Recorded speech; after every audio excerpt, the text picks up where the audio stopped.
Hello friends, welcome to my channel. Hello Priya.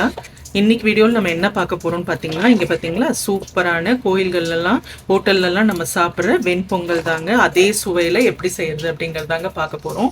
இங்கே பாருங்கள் consistency எப்படி இருக்குது பார்த்தீங்களா. இதே கன்சிஸ்டன்சி 6 நாளும் நமக்கு மெயின்டைன் ஆகிறதுக்கான டிப்ஸ் எல்லாமே இந்த வீடியோவில் நான் சொல்லியிருக்கேங்க. ஸோ வீடியோ ஸ்கிப் பண்ணாமல் பாருங்கள். வாங்க எப்படி பண்ணுறதுன்னு பார்த்துடலாம். அதுக்கு முன்னாடி இது வரைக்கும் என் சேனலை சப்ஸ்கிரைப் பண்ணலன்னா சப்ஸ்கிரைப் பண்ணிடுங்க. வீடியோ பிடிச்சிருந்தா ஒரு லைக் போடுங்க. நம்ம இதை எப்படி பண்ணுறதுன்னு இப்போ பார்த்துடலாம். வெண்பொங்கல் செய்கிறதுக்கு நான் 1 கப் பச்சரிசி எடுத்திருக்கேங்க. கடையில் நீங்கள் பொங்கலுக்கு பச்சரிசின்னு சொல்லி கேட்டிங்கன்னா கொடுப்பாங்கங்க. மாவு பச்சரிசி வாங்கிடாதீங்க, அது நல்லா இருக்காது. இப்போ 1 கப் பச்சரிசியை நம்ம குக்கரில் சேர்த்துக்கலாம். இப்போ 1 கப் பச்சரிசிக்கு 1/2 கப் சிறுபருப்பு எடுத்திருக்கேங்க. இப்போ பச்சரிசி 1 கப் எடுக்கும்போது இந்த அளவுக்கு நம்ம சிறுபருப்பு போட்டாதாங்க பொங்கல் நம்ம கோயில்கள்லாம் கொடுக்குற அளவுக்கு நல்லா இருக்குங்க. அதே மாதிரி டேஸ்ட்டில் இப்போ சிறுபருப்பை சேர்த்துடலாங்க. இப்போ இது ஒரு 2-3 தடவை நல்லா கழுவி எடுத்துகிட்டு வந்துடலாங்க. இப்போ பாருங்கள், நம்ம நல்லா கழுவி எடுத்துகிட்டு வந்தாச்சு. இப்போ தண்ணி சேர்த்துக்கலாங்க. இப்போ நான் அரிசி பருப்பு ரெண்டும் சேர்த்து 1/2 கப் எடுத்தேன் இல்லைங்களா. 1/2 கப்புக்கு 3 மடங்கு தண்ணி சேர்க்க போகிறேங்க. அதாவது 4/2 கப்பு தண்ணி சேர்க்க போகிறேன்.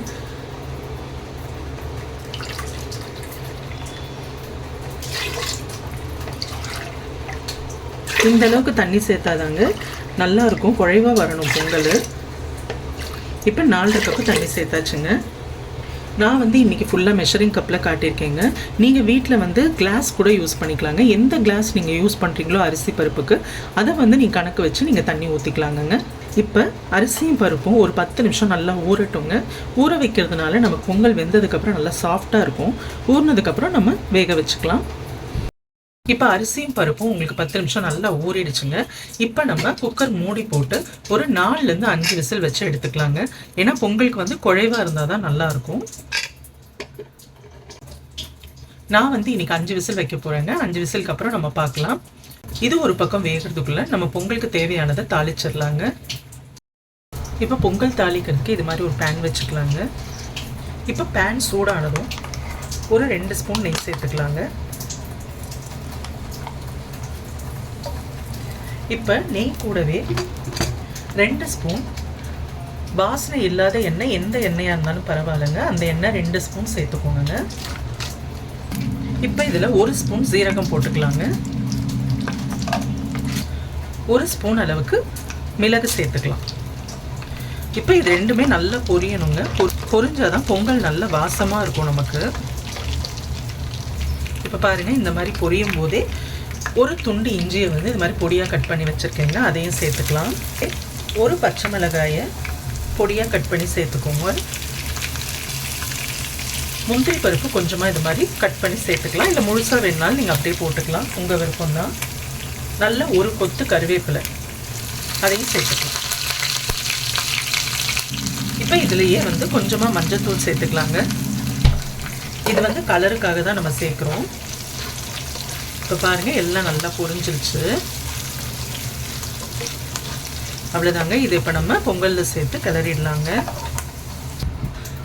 இப்போ கேஸ் போயிடுச்சுங்க, நம்ம ஓப்பன் பண்ணிக்கலாம். இப்போ பார்த்தீங்களா சாதம் இவ்வளோ நல்லா வெந்திருக்கு. நான் சொன்ன அளவுக்கு தண்ணி ஊற்றுனீங்கன்னா உங்களுக்கு இந்த மாதிரி சூப்பராக வெந்து நல்லா குழஞ்சி வருங்க. இந்த மாதிரி இருந்தால் தாங்க நமக்கு கோயிலில் ஹோட்டல்லலாம் சாப்பிட்ற அளவுக்கு இருக்கிற மாதிரி நல்லா இருக்குங்க சுவை உங்களுக்கு. இப்போ பொங்கலுக்கு தேவையான உப்பு போட்டுடலாங்க. உப்பு சேர்த்ததும் நான் ஒரு சின்ன கட்டி பெருங்காயத்தை தண்ணியில் ஊற வச்சு இது மாதிரி கரைச்சி வச்சுருக்கேங்க. நீங்கள் பெருங்காயத்தூள் போட்டு கரைச்சி ஊற்றுனீங்கன்னா அந்த அளவுக்கு வாசம் இருக்காதுங்க. ஸோ கட்டி பெருங்காயம் இருந்தால் நீங்கள் இந்த மாதிரி சேர்த்துக்கோங்க. இப்போ இதை ஒரு கிளறிட்டு நம்ம தாளித்து வச்சுருக்கோம் இல்லைங்களா, அதை அப்படியே சேர்த்துக்கலாம். அவ்வளோதாங்க, நல்லா கிண்டி கொடுக்க வேண்டியதாங்க. உங்களுக்கு பார்க்கும்போது கன்சிஸ்டன்சி தெரியும்னு நினைக்கிறேன். எப்படி இருக்குது பார்த்தீங்களா கன்சிஸ்டன்சி. இந்த குழகுழப்பு தன்மை உங்களுக்கு 6 நாளும் அப்படியே மெயின்டைன் ஆகுங்க. அதுக்கு தான் நம்ம அதில் எண்ணெய் சேர்க்குறது. டேஸ்ட்டும் உங்களுக்கு கோயிலெலாம் சாப்பிட்ற மாதிரி அவ்வளோ ருசியாக இருக்குங்க. உங்களுக்கு நெய் கூட கொஞ்சம் சேர்த்தா பிடிக்கும் அப்படின்னா நீங்கள் கூட கொஞ்சம் சேர்த்துக்கலாங்க. இப்போ பாருங்கள், அருமையான கோயில்களில் கொடுக்குற வெண்பொங்கல் ரெடிங்க. டேஸ்ட்டும் பார்த்திங்கன்னா அவ்வளோ நல்லா இருக்குங்க. எப்படி இருக்குது பார்த்தீங்களா உங்களுக்கு? ஸோ கண்டிப்பாக ட்ரை பண்ணுங்கள். ட்ரை பண்ணிவிட்டு எப்படி இருந்ததுன்னு சொல்லி எனக்கு கமெண்ட்டில் சொல்லுங்கள். வீடியோ பிடிச்சிருந்தா ஒரு லைக் போடுங்க. இது வரைக்கும் சேனலை சப்ஸ்கிரைப் பண்ணாதவங்க சப்ஸ்கிரைப் பண்ணுங்கள். நான் இதே மாதிரி இன்னொரு வீடியோவில் உங்களை சந்திக்கிறேன்.